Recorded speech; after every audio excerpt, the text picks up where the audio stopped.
All right, so we have a big day today. Partly, some pretty good results, but really partly we're more interested in kind of the trend and being able to get a good view of what's going on than to just take a simple profit and not know why. I mean, that's kind of, to be fair, I used to be that type of person, but that's dumb. It's dumb to do that, and I don't know.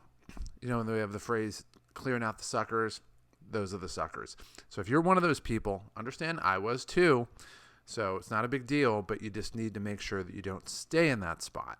It's okay to have been in that spot once or to realize it, but if once you realize it and you stay there, that's kind of where you lose a lot of money. So let's talk about some themes today. So overall, we have a couple big themes that are kind of guiding where things are going. So number one, we're gonna see some airline surges and some travel surges. The TSA numbers are up, and they're basically at the highest number during the pandemic, although that's kind of like saying you have the least ugly girlfriend in the ugly girlfriend on the ugly girl group.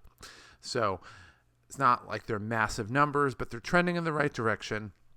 Secondly, you have the president signing his executive orders, basically forestalling student loan payments. Let's see, what else was he doing? The unemployment, the eviction moratorium, a lot of window dressing on that. So you got to understand one thing first is that it's probably not going to last very long. It's a political play. He basically is trying to goad the Democrats into filing a lawsuit or opposing it because it looks really bad when people are struggling and you have a section of the government or a political party who is saying, we want to make things worse. We don't want that help that you're going to get, even though it's patently unconstitutional. But we're going to skip the civics lesson here for a moment and just talk about kind of what the executive orders are. So number one, he extended the unemployment benefits for people at the federal level, and that's helpful, but they just said today that it's going to take a little bit of time to get there. So it's not going to be this quick panacea, and there is going to be a gap at the very, very least, even in the best circumstance for people who are collecting unemployment.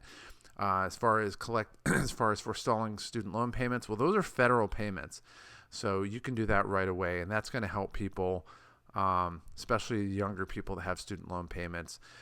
There was an eviction moratorium that went through, but the federal government only has the capability, especially through an executive order, of forestalling that through federally backed mortgage loans. So if you don't have a Fannie Mae or Freddie Mac mortgage loan, or if it's a commercial property and they have a commercial loan, just because they have a certain number of residents that are in a certain number of units that are in the building, it doesn't apply to them. So there's a lot of, kind of shell games going on, but we'll see what happens. But you have the news crack going on, so people are like, oh, good news.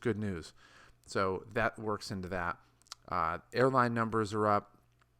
And let's see, so we'll start with that. So we'll start with ICAGI. This is your international airline group. They're up 8%. Of course, this is more of a Europe thing than an American thing.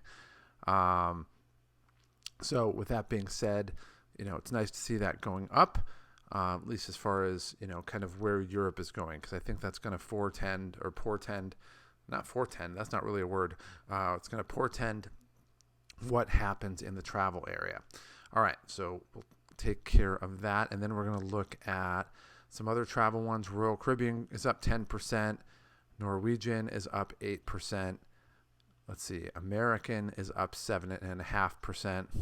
So we look at that, and that's nice because they're responding to the airline data that we talked about. Plus, there's kind of a sense that the worst of everything is over. I mean, it's not going to be a really big, sharp drop, but a sense that we've kind of crested the hill and we're on our way down. So with good news on the horizon. All right, so we'll take care of those. All right, Reading International, they do movie theaters. They went down 13%. I don't really know the reason behind this, but the movie theaters, I can tell you this, are downstream of Hollywood. And if you've looked at your TV guide yet or Netflix, there's not a whole lot of new stuff happening. There's a lot of old stuff that's being re-released. So I have a feeling that in this area, you're just not going to see a whole lot of people, number one, going to movies because there's not really a whole lot of movies that the studios are putting out. I mean, they're delaying all the big ones to next year. But secondarily, it depends on the state you're in. If you're in a state where, the movies are closed, then that's a problem. Especially when they talk about Australia, they're just doing a massive, basically, my opinion, an overreach as far as their reaction to the coronavirus. But overall, movie theaters are going to take a while just because there's no big blockbusters coming out. I mean, they've said all the ones, Top Gun, Fast and the Furious, all the other ones are being delayed till next year because they're not going to have spent all that money that they spent on these movies for production and for filming, and then to release it out and have it go on demand where they don't make as much money. So that, in my mind, explains that a little bit. However, let's talk about casinos. We have Century Casinos. They are up 11%, and that kind of goes into that. One we talked about Thursday of last week, Dave & Buster's. That one has a really high upside, and we'll talk about that when we get to the chart. And I thought this was going to play out a little bit, but it's up 10% today. It very well might go down 6% tomorrow. Who knows? It might go down 11% tomorrow.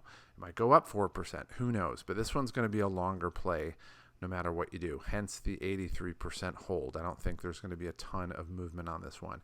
But at the very least, some of the upside went out. We'll take a look at that. We'll take a look at DraftKings.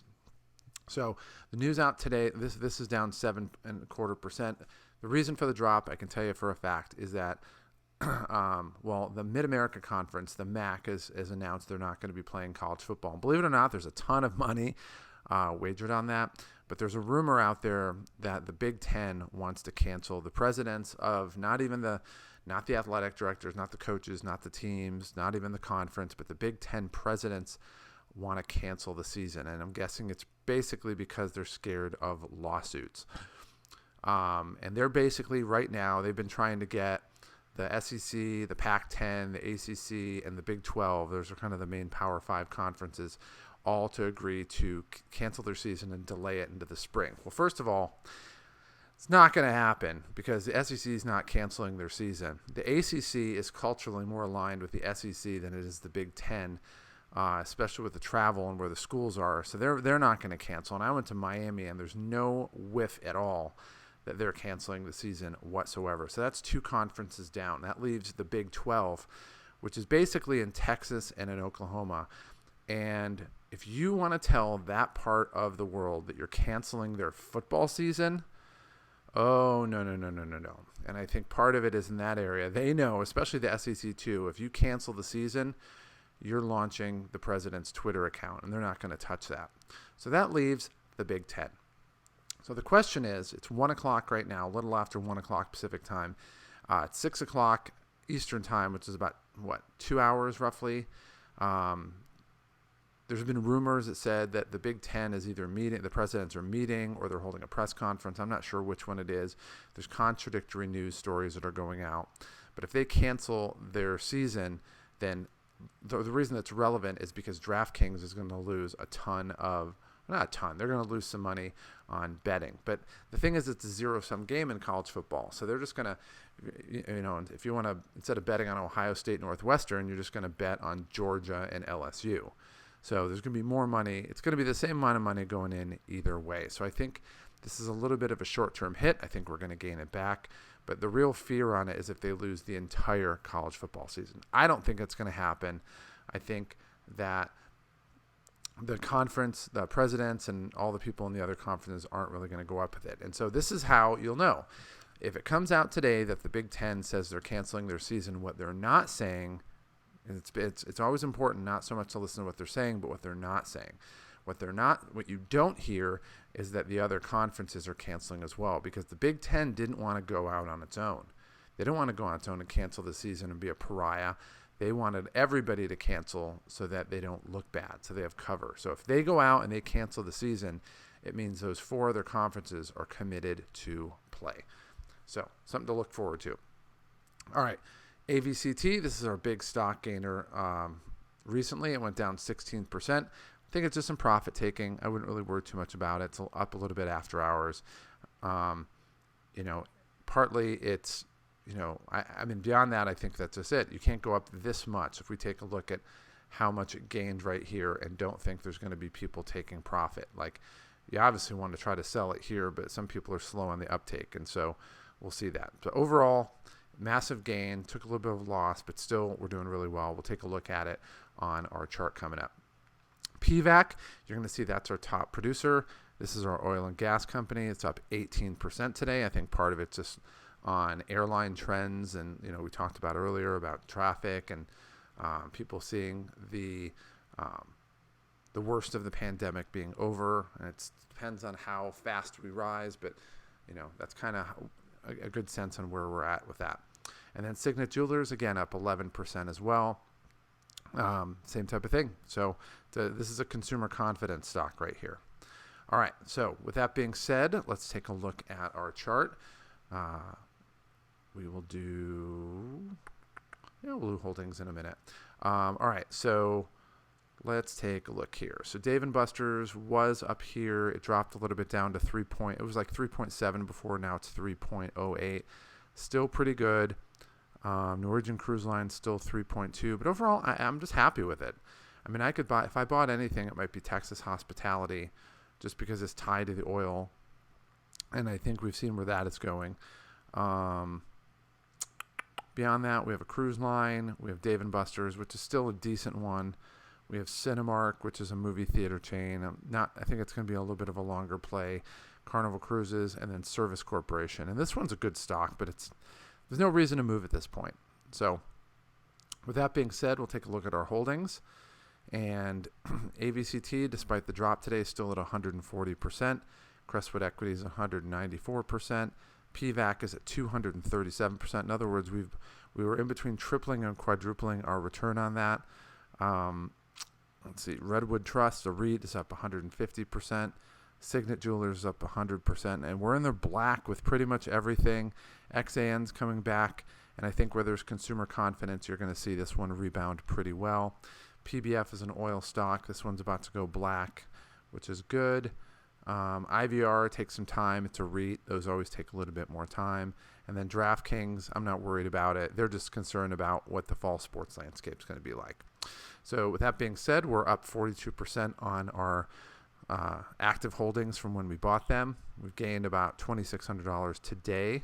And overall, our percent gain from initial investments about 90%. You got to remember, this was at like 50%, maybe 40% not too long ago. So we're going in the right direction. A couple things. I've had a couple people ask me for individual stock ideas, and I still say it goes down to casinos and oil.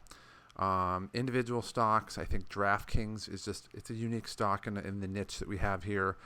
But basically, if you're buying it, you're betting that, the fear out in the landscape is going to be worse than what the reality is going to end up being. And I firmly believe that's the case. I think there's a lot of money to be made, and there's probably a lot of push and the one thing we didn't talk about is if the Big Ten, they just don't want to cancel the season. They want to move it out to the spring. But the problem with the spring is a few things. Number one is, if you move it to the spring, you can't play a full season. You're not going to play 14 weeks and have a national championship. You're not going to have 4 months of football because the NFL draft combine is in March, right? So anybody who's halfway going to be drafted is going to be opting out of the spring. It's a fact of the matter. So you're going to have to shorten the season out. Plus, you're going to probably have the best players not be there. So it's going to be a total letdown. But the other reason behind it is you can't have that kind of full season and then start up spring ball right afterward, go into summer workouts and play in the fall again. I just think that's just a non-starter, and I think a lot of the conferences see that. So I think right now, if I was going to bet on individual stock, one of the ones I would sit here and do, considering where we're at right now, is DraftKings. Beyond that, let's take a look at where we are at as far as just kind of where we at to make money. I think Service Corporation is another one that's a pretty decent play. Dave & Buster's, speaking of play, is a very long-term play, but I think it's not a very long-term play, but it's a nice long-term play that we have there. And then I would just say pick a biotech. So I have Menlo. Take a look at some of the biotech companies I have in here. This one obviously is 100% buying on on ROBINHOOD, and it's solid green as far as all the other analysts that I'm looking at. So I would say those are the ones for now. Sectors, I'd say oil and casinos. You want to bet against fear.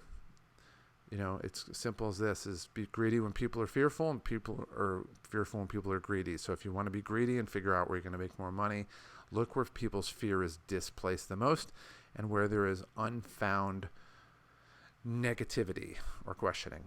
And I think that's what we see with DraftKings. I think that's a good one. So other than that, we'll take a look at it we'll take a look at as things progress, but you know, things always end up being better than what we think. And if you remember back to the SARS epidemic back in, or maybe it was a pandemic, I'm not sure, but back about 10 years ago, they were working on the vaccine, and right when they had one vaccine about ready to do trials, the vaccine disappeared because it ran out of hosts.